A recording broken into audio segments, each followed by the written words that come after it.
What if I told you there was a way to save time and find deals to help you save money? Well, Instacart delivers. Right now, they are offering free delivery on your first order over $35. They connect you with personal shoppers in your area to shop and deliver groceries from your favorite stores. Follow the link in the show notes and let Instacart know the ExEm podcast sent you. It really helps support our show. Welcome to the ExEm podcast. Here is your host, mental health therapist, Matthew Kanabe. I am very hard on myself, dealt with severe anxiety. And it made me feel like a monster. I didn't have the energy to care. There was just nothing more but to face what I had been running from. I'm already an anxiety-filled mess. It's just love. Like, it just goes back to love. Welcome back to the ExEm podcast, and thank you for checking out our 73rd episode. Today, we have a wonderful conversation I believe almost all of us can relate to in many ways. Our guest is someone who has overcome a lot of adversity and has inspired many with her journey, her book, and platform which she has launched to help others. She is an author, a public speaker that seeks to bring light to the importance of self-care, faith, and facing grief head-on. Please welcome to the program, author and founder of Self-Elevate, Karolyn Drone-Smith. Thanks, Matt, for having me. I'm excited to be here. So my journey is started a few years back on how I got to where I'm at today of being a published author. I was asked to be at an obesity summit to speak to some ladies or whoever was available for conversation and talk about my journey. To me, my story alone wasn't any of which I thought anybody would care about, because I'm thinking, okay, this is just my story. Who cares about any of my experience that I've had? So what I learned from that day is so many people had questions after that about some of the things I had shared at that obesity summit. And so I decided to continue the journey by offering wellness once a month. And it was geared toward women to help them voice some of the things that they experienced through life. And a lot of those things kind of mirrored what I had experienced. So we were able to feed off each other, and I was able to grow into the brand that is called Self-Elevate, which is the book is called Self-Elevate, A Woman's Journey to Empowerment. And that's how I became an author. And God has given me the grace to be on platforms like this where I can just spread the message even broader. I had to go through a lot of different adverse experiences, a lot of trials. I've shared on the podcast many times before that it was anxiety that debilitated me in 2010 to bring me to this point that God started to use some of the things that I went through. Are you able to share a little bit of your story? Oh, sure. Yeah. And I can definitely relate to anxiety. That is something as well that I've struggled with in the past as a part of my journey. So it really all began after my divorce. As women, a lot of times we carry a lot of the load and responsibility in our relationships. And that's also at work and, trying to care for kids. And at that moment after my divorce, I realized that I had become someone I didn't recognize. I had become extremely overweight. I was struggling from anxiety, depression, and had some challenging health issues that were definitely going to impact my life, to the point where, it was visibly clear that I was struggling with something because I didn't even recognize myself at the time. Mm-hmm. And so from then on, once I realized that something was going on that needed to be changed, I decided to start an exercise program to help ward off some of that weight that I was carrying physically. And so start feeling good about myself after, losing a few pounds. But also I noticed I was still self-sabotaging myself because after I would have a rewarding week of workout and lose some weight, I would head straight to maybe go get some donuts at Krispy Kreme that same day of a good weight loss. And so for me, the message became clear that it was more than just the physical fitness that I needed to address. There was also some type of mental wellness balance there that had to be an integral part in my self-care journey. So from there, I had to lock in and know, okay, this is going to be physically and mentally that I have to figure out what's going on within. And so after I realized that, then I became more successful at being more consistent with my weight loss journey and felt good about myself. And, but, you know, I give the message all the time to women, people that life is not easy. So you're going to have some hiccups along the way. And which when I say the hiccups, these are like life challenges. Things are going to happen that are going to, you know, maybe throw you off of what you think you've got a clear lifestyle now. You know, you're taking care of yourself. You're doing this, that, or from A to point B, and you're being successful at it. But things happen along the way. And for me, after, you know, like I said, I had a divorce, got myself on track. And then 2 years down the road, I was faced with grief, dealing with grief. I had my sister who was having some health issues. I ended up moving her in with me to be her caregiver. And at the same time, my mother was struggling with dementia. And those are things that, you know, you don't have any control over when it comes to someone else's health. Your parents get older, they'll start experiencing some health challenges. And so those are two things that I had taken on that created quite a bit of stress for me, trying to go in between taking care of my mom and also my sister. And at some point within the first couple of weeks of my sister living with me, her health declined even more. And ultimately, she ended up passing away. And yeah, I appreciate that. And so the grief was a little different because I felt a sense of guilt because she was in my care. And I just, you know, felt guilty because I thought that maybe I should have, you know, taken on the responsibility early on.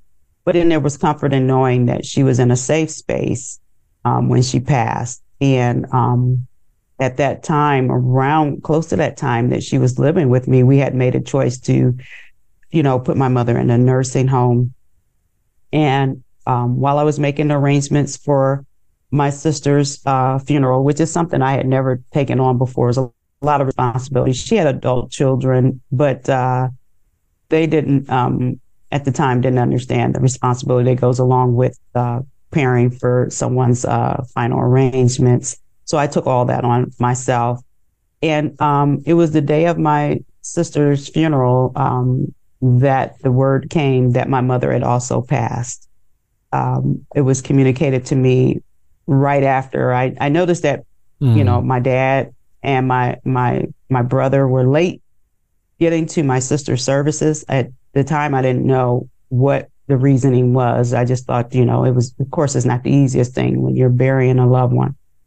So we were leaving the cemetery, my sister's burial, and my brother asked that I ride in the car with him. And that's when he communicated with me that my mother had also passed away that morning because, you know, she was in the nursing home. So we couldn't have brought her to the services. And my plan was after the services to go and sit out at the nursing home with her.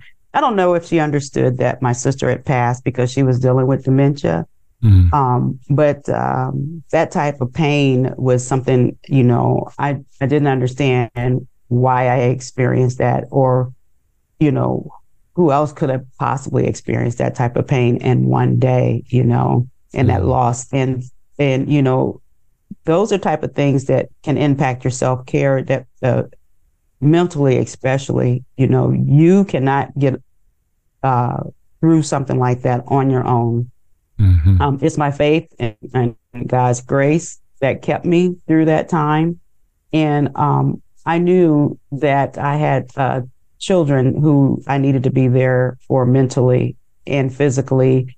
And, you know, at the time I was just so broken and hurt. I didn't really see myself on the other side of that pain because it's just unbearable to have, you know, lost my sister who was living with me at the time.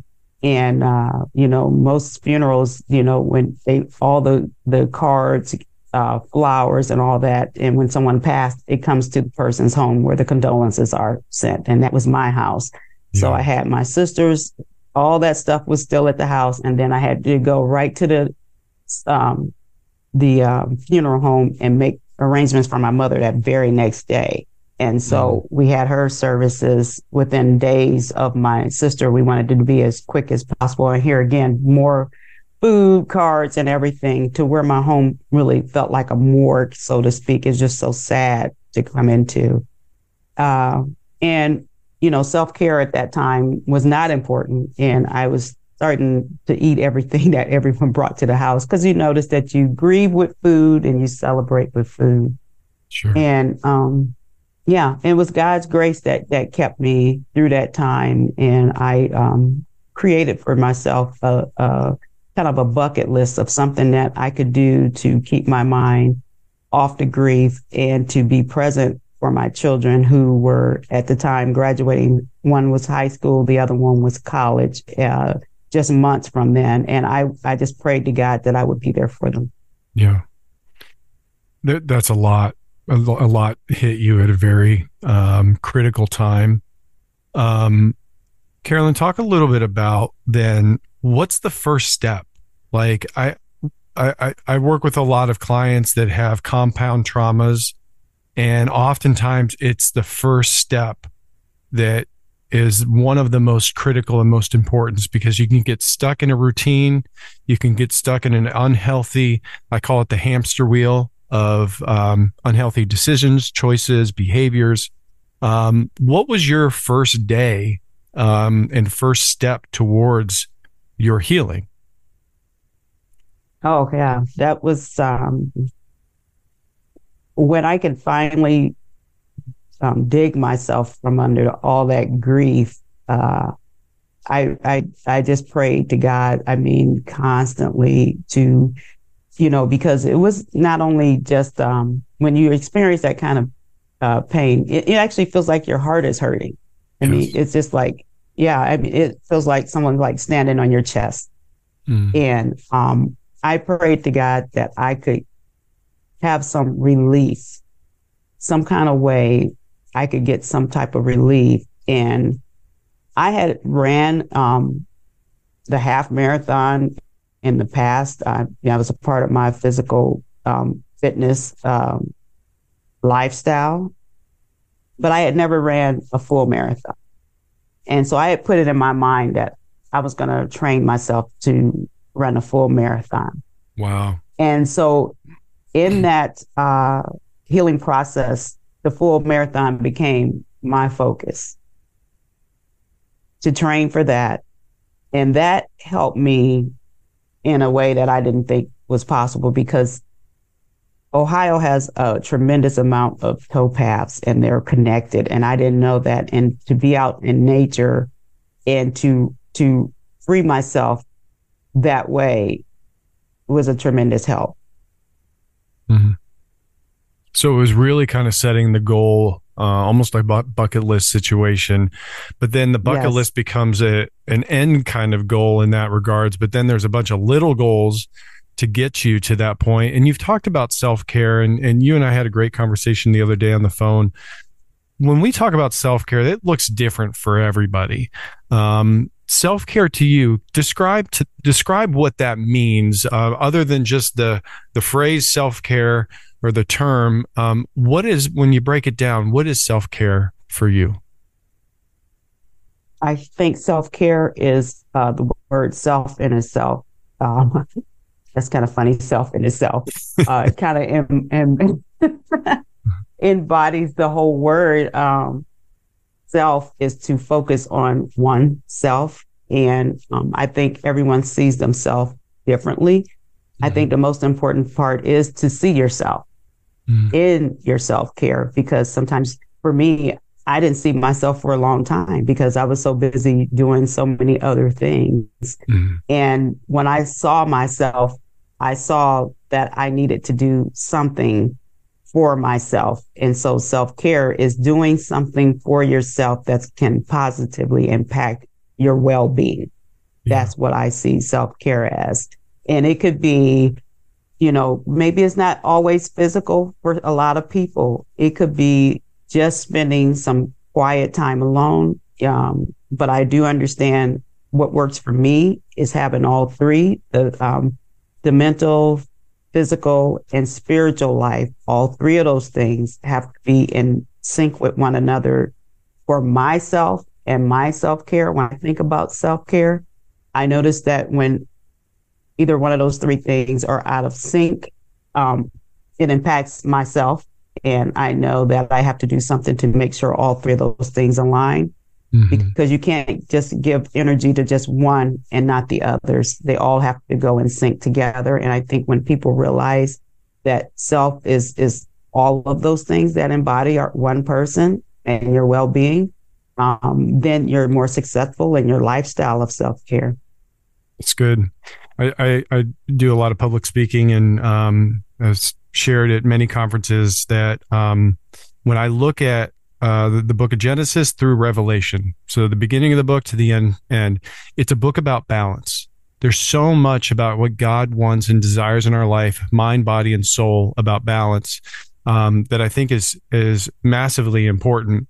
And then the other analogy I use with self-care, which I think is important, is, anytime you're on an airplane and they talk about the moment where nobody wants to be on a plane when it happens, when those oxygen masks come down, they always tell you, put the oxygen mask on yourself, because you're no good to anybody else unless you take care of yourself. And we can use that as an analogy for self-care. Is, I know for myself, my wife and I have this conversation a lot.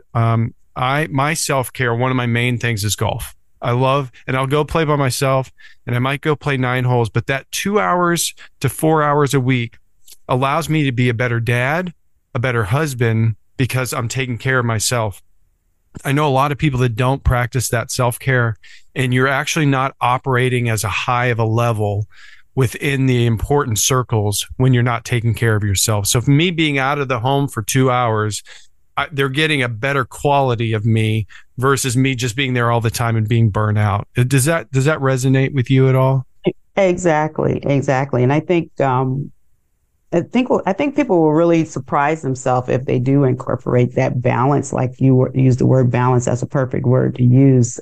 For me, I surprised myself when I started really taking care of myself. And I know when I've had a long work day and I talk for a living, and I have to have a few moments to myself to kind of decompress. And it does make life easier for whoever the next conversation I'm going to have. I mean, I don't have a spouse yet, but I mean, those things are important to me, to have that downtime. And that is a part of self-care, to just kind of have that quiet time, walks in the park. And like you said, golf is very relaxing. Well, it's a game against yourself, so it can be challenging. It can be.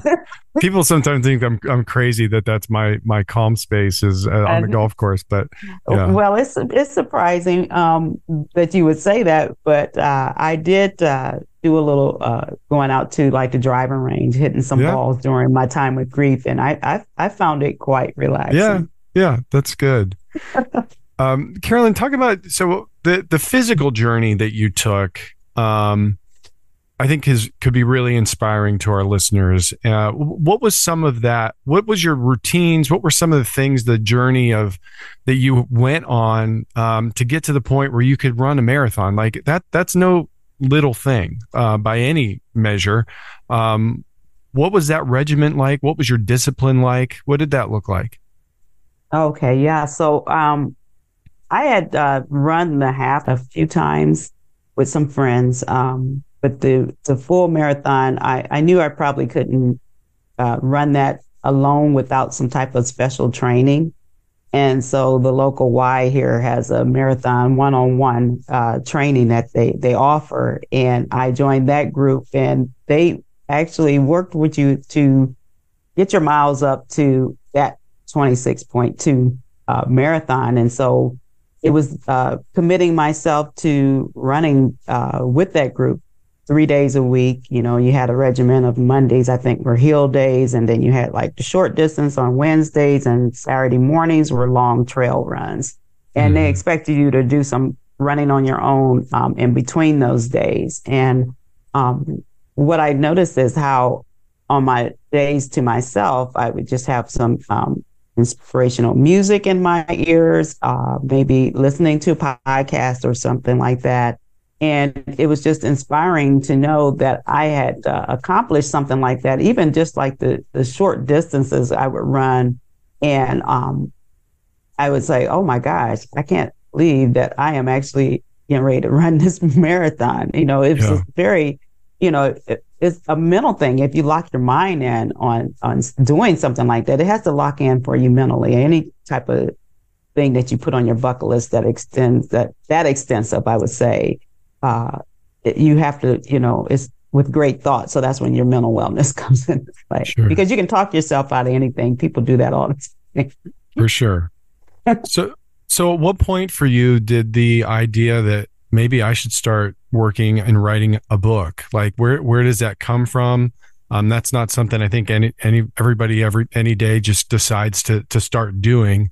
What was that journey like? And let's talk about the book and what your desire for the book to be. Great question, because the bucket list didn't consist of the book.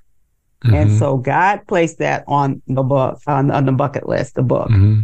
And so how that came about, you know, I think a lot of people journal, they doodle, or they have quiet time, or where they're just writing their thoughts out. And before you know it, you really have written down a lot of things that probably you're inspiring yourself, but you don't realize that can be an inspiration to others.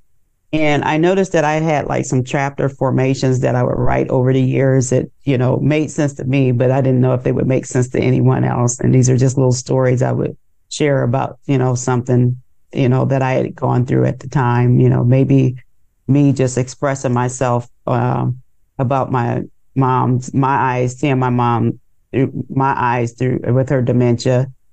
So what happened was I was connected with a classmate of mine who his fiance at the time was a somewhat of a writing coach. I traveled a lot for work at the time, and I was like, I don't have time to write a book, but God was just like nudging. You should write a book, right? You should write a book.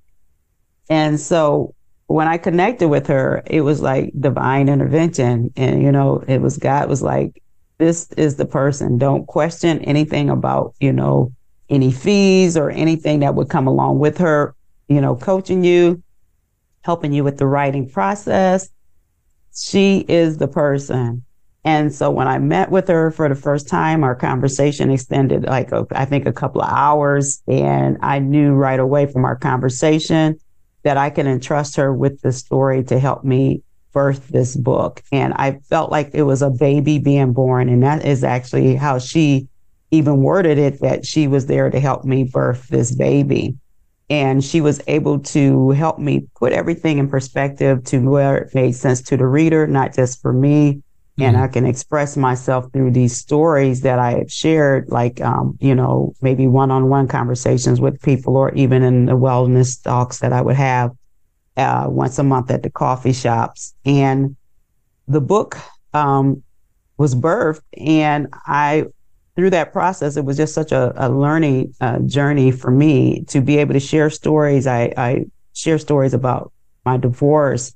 I share stories about grief. I share stories as well about my physical journey and anything that's related to self-care. And I also share stories about things that impacted my life after dealing with grief. And I have a child that was going through some life challenges, and I expressed those and told those stories in the book as well that could possibly help other people. Mm-hmm. And so the book called Self-Elevate, A Woman's Journey to Empowerment. And what I realized along the way is we have the power to self-elevate. We just don't realize it. And so that word self again is just looking at ourselves and knowing that we have the power through God's grace, which is communicated in the book, that I couldn't have done any of this without God's grace. Mm. And also, I'm very transparent in the book that I had to, you know, seek help for mental wellness, and how you shouldn't be afraid or ashamed if you have to get additional help, because God has put people in place to help you. You know, we depend on God, and and we can pray. And but sometimes it's like with any trainer, a physical fitness trainer, you also need someone to train you as well with your mental wellness to help you process a lot of things and help you get through life a lot easier. I love that. I appreciate your transparency. And, I'm not quiet about the fact that it took quite a bit of therapy for me to get to the point where I could be healthy enough to become a therapist, which was a strange journey in itself. But I think it's great that you're able to communicate those things, because a lot of it is breaking the stigma.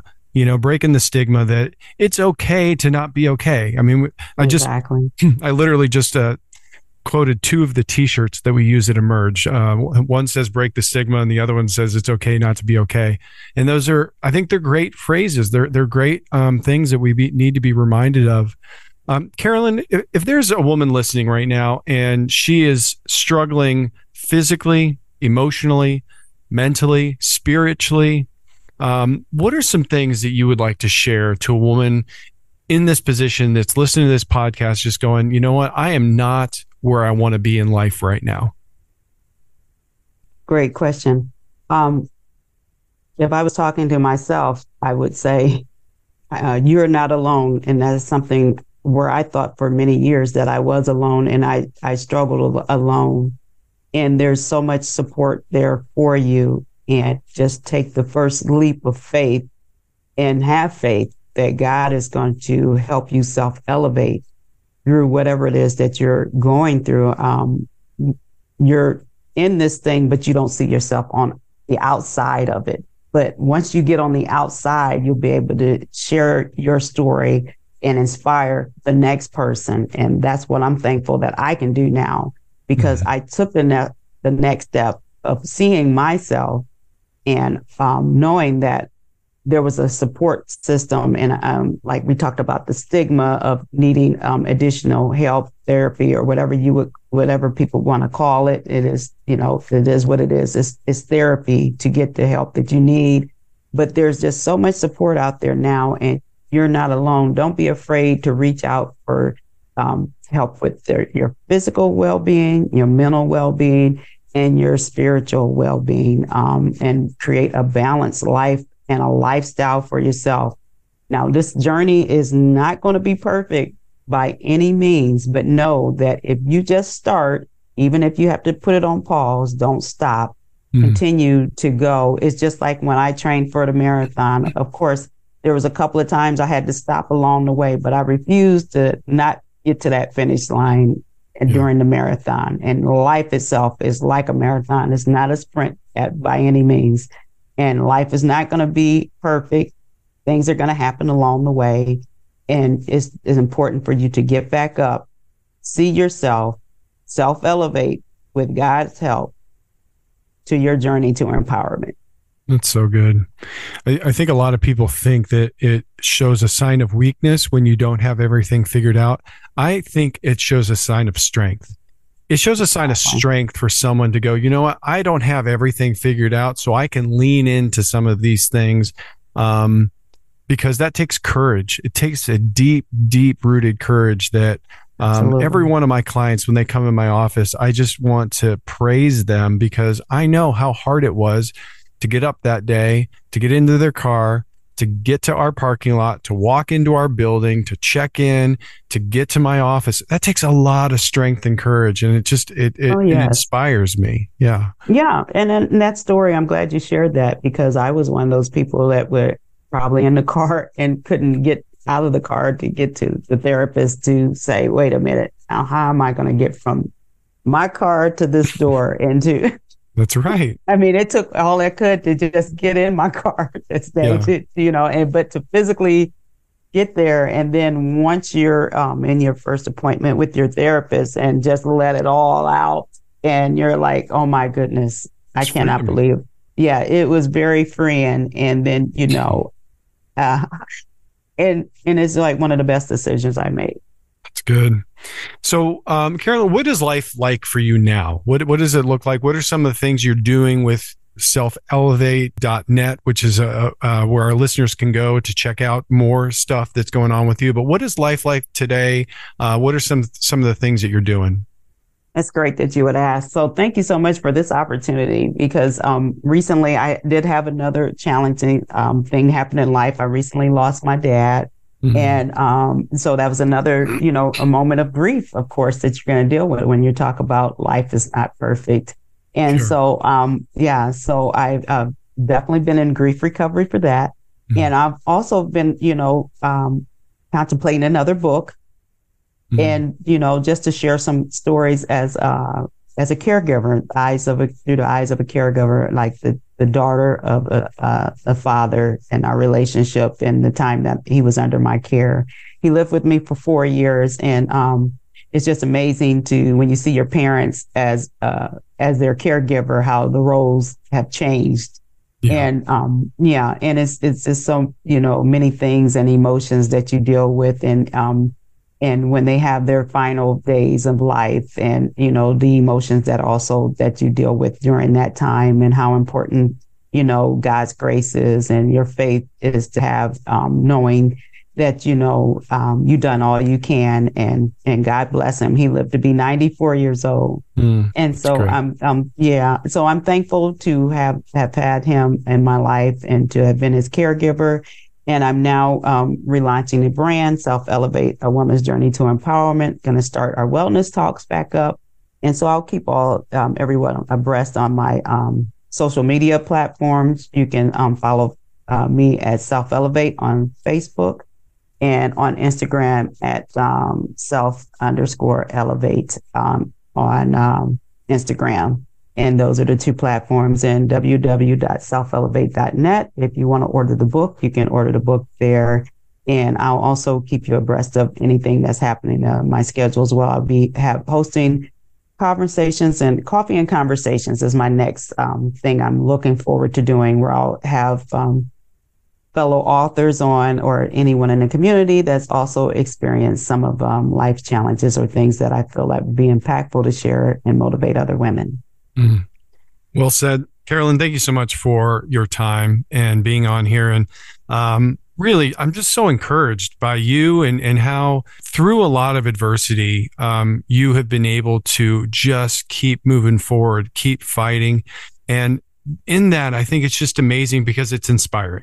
And I appreciate you. Yeah, it's stories like yours that I see that, and it reminds me that, God's ability to overcome anything that we experience. I mean, nobody suffered more than Jesus. And so he knows the pain that we're experiencing, and he's there with us. He's in the pain with us. And it's just another reminder of that, he has created us, even though we go through loss, we go through grief, that he is, his intent is to restore and reclaim. Restore and reclaim. I love that. So the book is called Self Elevate, A Woman's Journey to Empowerment. You can get that at www.selfelevate.net. And Karolyn, thanks so much for your time. God bless you. It's been a pleasure getting to know you. And thanks for being on the ExEm program. I appreciate you. Thank you for the opportunity.